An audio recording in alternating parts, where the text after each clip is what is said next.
বৈধ কাগজপত্র ছাড়াও ওমানে বসবাসরত ৯৬,০০০ বাংলাদেশিকে বৈধতা দিতে সম্মত হয়েছে দেশটির সরকার। মঙ্গলবার বিকেলে রাজধানী স্কার্টনে প্রবাসী কল্যাণ ভবনে প্রবাসী কল্যাণ প্রতিমন্ত্রী শফিকুর রহমান ঢাকায় নিযুক্ত ওমানের রাষ্ট্রদূতের সাথে সাক্ষাৎ শেষে সাংবাদিকদের একথা জানান।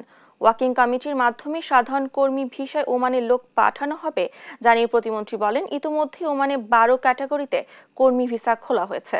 মেডিকেল ভিসায় ওমানে বাংলাদেশি নেওয়া হবে না বলে সামাজিক যোগাযোগ মাধ্যমে যে তথ্য ছড়িয়েছে তা সঠিক নয় বলে জানান ওমানের রাষ্ট্রদূত।